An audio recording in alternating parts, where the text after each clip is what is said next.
வந்தாங்கன்னு சொல்லி எனக்கு இன்னுமே சுத்தமா தெரியல. இந்த 2025க்கு அப்புறம் வந்த வாக்காளர்கள் எல்லாரும் அந்த லிஸ்ட்ல இல்லாதவங்க எல்லாரும் அவங்களோட பேரண்ட்ஸையோ உறவினர்கள் அப்படின்னு சொல்லி கொடுக்கணும்னு சொல்லி சொல்றாங்க. நானும் கொடுப்பேன், எங்க அம்மாவும் கொடுப்பாங்க. எங்க அம்மாவும் ஒரு அட்ரஸ்ல இருக்கும், எந்த ஒரு அட்ரஸ்ல இருக்கும். எந்த ஒரு ரிஜெக்ட் ஆகும், எங்க அம்மாவும் ரிஜெக்ட் ஆகும். எண்ட் ஆஃப் த டே தமிழக மக்களுக்கு அவங்க சொல்ல போறது உன் ஓட்டு கோயிங் தான். இதுதான் பிஜேபியில இருந்து தமிழக வெற்றி கழகத்துக்கு கிடைக்க போற நீதியா? இல்ல ஏக் பிளேட் பானிபூரி ஆவோ பையா அப்படின்ற மாதிரி வட மாநிலத்தவரை கூட்டிட்டு வந்து இங்க வச்சு தமிழ்நாட்டுல பாஜக கால் விடணும்னு நினைக்கிறீங்களா? நடக்கவே நடக்காது. இங்க ஆல்ரெடி ஆடிட்டு இருக்காங்களே தளபதி அவர்களை பார்த்து இருக்கிற பயத்தில் தான் மாநிலத்துல அவங்களால எந்த தளபதியை எதிர்க்க முடியல அப்படின்ற பயத்துலதான் ஒன்றிய ஆட்சி மூலமா வந்து நம்மளை ஏவி விட்டுருக்காங்க. இருந்தாலும் தொடர்ந்து போராடுவோம். ஏன்னா நிறைய பிரச்சனை பண்ணிட்டோம், ஒரு துயர சம்பவத்துல இருந்து மீண்டு வந்திருக்கோம். நம்ம என்னெல்லாமோ பிரச்சனை பண்ணோம், எவ்வளவு தில்லுமுள்ளு பண்ணோம், படிப்படியா குற்றச்சாட்டுகளை அடுக்கி வச்சுக்கிட்டே இருந்தோம். இருந்தாலும் உச்ச நீதிமன்றம் வரைக்கும் சென்று அந்த நீதியை தட்டி கேட்டு திரும்பவும் தமிழக மக்களுக்காக நின்று போராடி கொண்டிருக்கிறது தமிழக வெற்றி கழகம். ஒரு மாவட்டத்தில் அல்ல, ஒவ்வொரு மாவட்டத்திலையும் போராடி கொண்டிருக்கிறது. வெறும் கட்சியாக இல்ல, மக்களாக, தளபதியின் உறவாக, தங்கையாக, அண்ணனாக, தம்பியாக, அம்மாவாக ஒவ்வொரு இடத்துலயுமே வந்து தன்னுடைய ஆதரவை வந்து ஒவ்வொரு மக்களும் தெரிஞ்சுட்டு இருக்காங்க. அதனால முடிஞ்ச மட்டும் எஸ்ஐஆர் எளிமையாக்குங்க. இல்ல எளிமையாக்க முடியலையா, பழைய எஸ்ஆர்ஆர் அந்த முறையை 2024 கடைபிடிக்கப்பட்ட அதே முறைமையை கொண்டு வாங்க. தமிழ்நாட்டுக்கு மக்களுக்கு ஒரு பிரச்சனைனா கடைசி தமிழனுடைய ஓட்டு கிடைக்கும் வரை போராடுவோம். ஏனென்றால் நாங்கள் அனைவருமே தமிழக வெற்றி கழகத்தினுடைய தூண்கள். தளபதி மட்டுமில்ல, தளபதியினுடைய தொண்டன் வரைக்கும் அதேதான் இருக்கும். அதனால முடிஞ்ச மட்டும் எங்களுடைய ஓட்டுகளையும் எங்களுடைய வாக்குரிமைகளையும் வாழ்வுரிமைகளாக நாங்கள் கேட்கிறோம். அதை கொடுத்துருங்க. இல்லனா இந்த முறைமைகளை ரொம்ப சிம்பிள் ஆக்குங்க. ஆன்லைன் ப்ராசஸ் ஆகட்டும், ஆஃப்லைன் ப்ராசஸ் ஆகட்டும். பிஎல்ஓக்களை காணோம், எங்க இருக்காங்கன்னு தெரியல. திமுகவுடைய நிர்வாகிகள் வீட்டுல இருக்காங்களா, இல்ல ஸ்கூல்ல இருக்காங்களா, எங்க இருக்காங்கன்னு தெரியல. ஏன்னா அந்த மாதிரியான ஒரு கவர்மெண்ட் ஸ்டாஃப் தான் நீங்க போடுறீங்க. அவங்களுக்கும் வந்து அந்த பிரைவேட் வேலையும் கவர்மெண்ட் வேலையும் இருக்கும். இந்த ப்ராசஸையும் பார்க்கணும்னா கண்டிப்பா ஒரு மாசம் பத்தாது. நீங்க என்ன பிளான் பண்ணிருந்தாலும் அது நடக்காதுன்றத மிக திட்டவட்டமா சொல்லிக்கிறோம். எனக்கு வாய்ப்பளித்தமைக்கு நன்றி. உடல் மண்ணுக்கு உயிர் தளபதி அவர்களுக்கு நன்றி. நன்றி. அடுத்ததாக சென்னை வடக்கு மாவட்டம் வட மாவட்டம் அக்கா தேவகி அவர்கள்.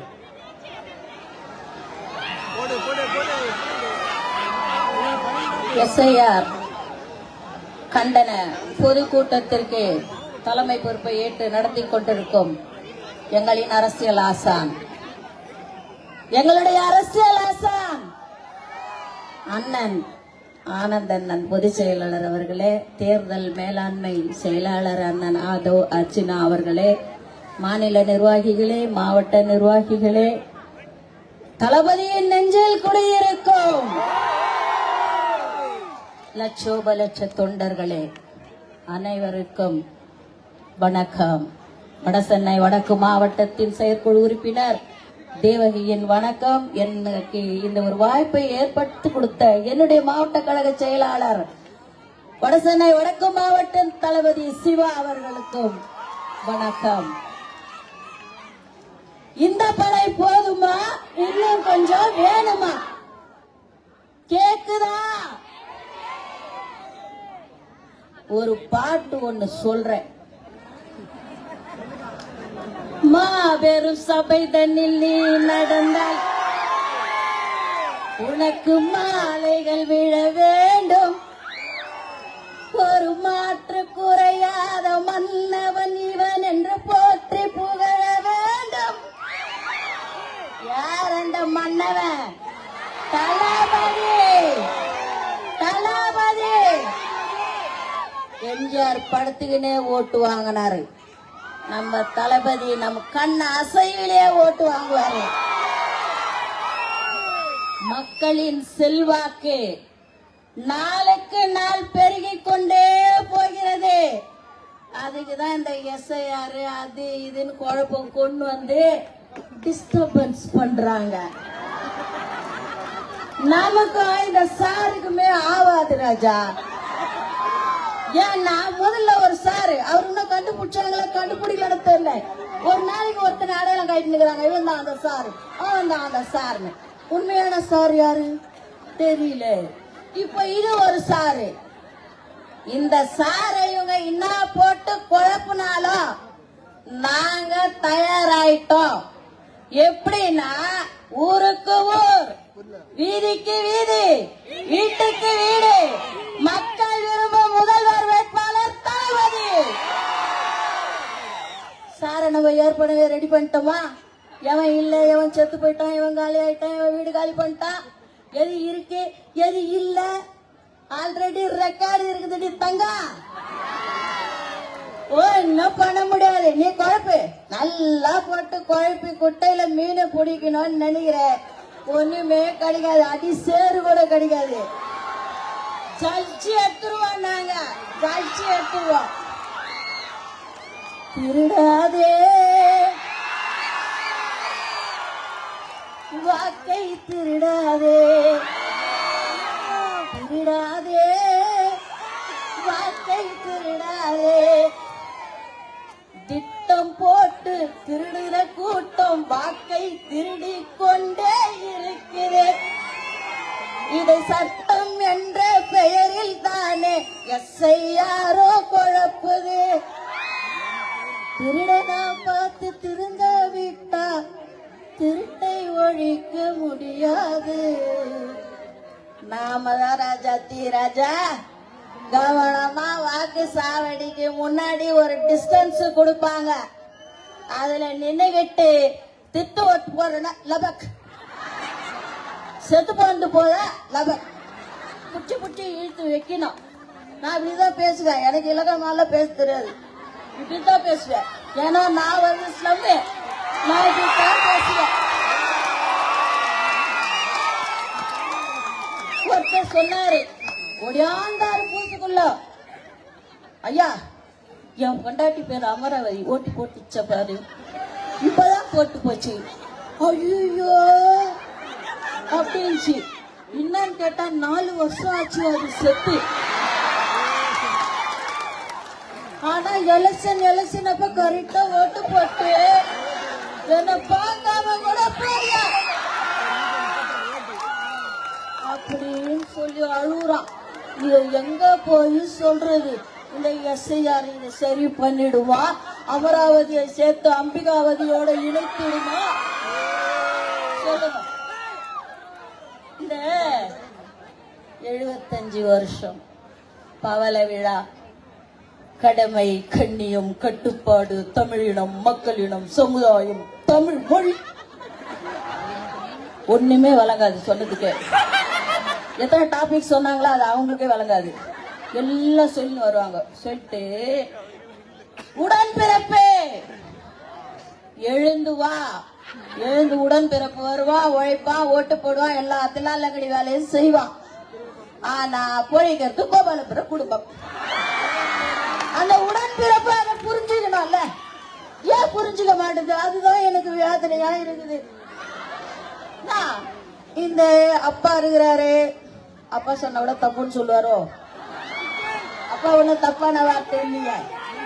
இல்ல அப்பா, அப்பா எங்க அண்ணன் சொல்றத கொஞ்சம் கேளுங்கப்பா, அப்பா எங்க அண்ணன் சொல்றத கேளுங்கப்பா. நீங்க கரெக்டா இருந்தீங்கன்னா எங்க அண்ணன் ஏன்பா வர போறாரு? நீங்க எதுவும் செய்யா தொட்டு தானப்பா எங்க அண்ணன் வந்து இதை ஏன் செய்யலன்னு தான் கேக்குறாரு.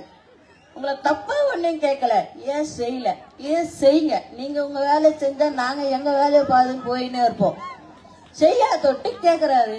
அதை ஏன் நீங்க தப்பாவே புரிஞ்சுக்கிறீங்க? எஸ்ஆர் மட்டும் அப்படியே ஜுடி ஜுடி ஜுடி ஜுடி அப்படியே சூடு கண்டு போன மாதிரி ஓடி போய் நிக்கிறீங்க. இதெல்லாம் ஏன் உங்களுக்கு புரியல? புரிஞ்சுதானே ஆகணும். நான் என்ன சொல்றேன், என்ன குழப்பட்டோம். மக்கள் மாற்றத்தை எதிர்பார்த்து காத்திருக்கிறார்கள். எப்படா மாத்தி போடுவோம், எப்படா போய் வீடியோ உசுன்னு மூச்சு விடுவோம். சாமி போயிட்டு வாங்கடா சாமி, அப்படின்னு காத்து நிக்குது. எங்க அம்மா பெரியம்மா ஆயா தாத்தா பாட்டி எல்லாம் காத்து நிக்குது. அது மாதிரிதான் எல்லாரும் வீட்லயும் காத்து நிற்பாங்க. ஆமாவா இல்லையா? இது யார் படை? இது யார் படை? இது யார் படை? தளபதியாரின் படை. இத எந்த கொம்பனாலையும் அப்படி கூட தள்ள முடியாது. அட்ட வேணா அசைக்க வேணாம், அப்படி கூட இச்சு பார்க்க முடியாது. அப்படியே நிப்போம், கும்பல் கும்பலா நிப்போம். கும்பல் கும்பலா நின்று உங்களை கும்பல் கும்பலா பேக்கப் பண்ணிடுவோம். கும்பல் கும்பலா பேக்கப் பண்ணிடுவோம். அதுதான் உண்மை. இப்பதான் சூரகம் முடிஞ்சிச்சு. அடுத்து எனக்கு ஒரு கீதையில ஒரு பாட்டு ஒரு ஞாபகம் அண்ணா அடிமொழி கொடுத்தா சொல்லிடுறேன்.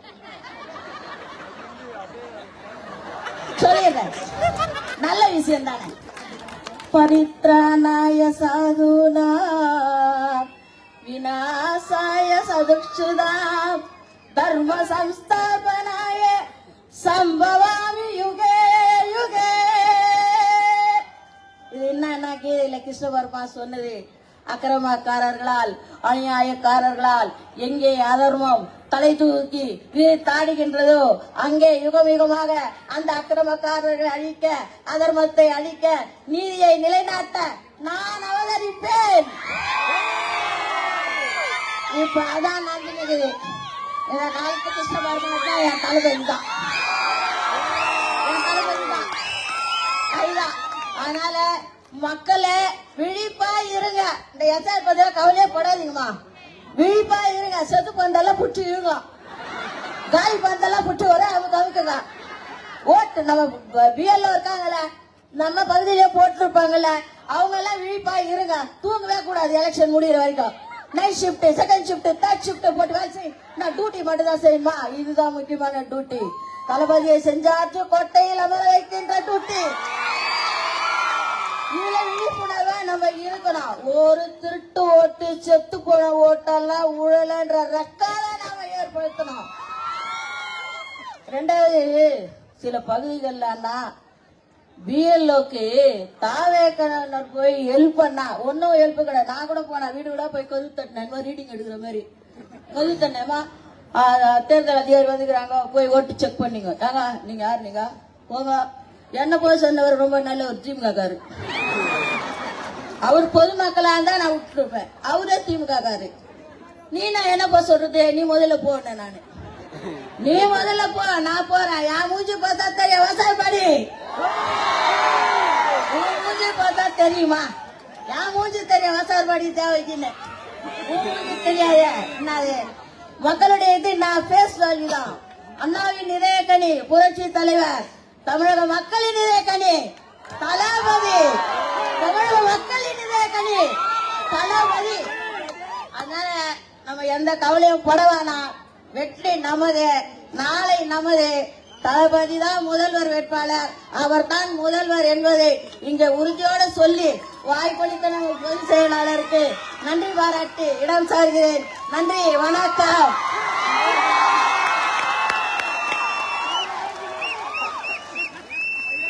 நன்றி. அடுத்ததாக சென்னை வடமேற்கு மாவட்டம் சகோதரர் ஹரி அவர்கள்.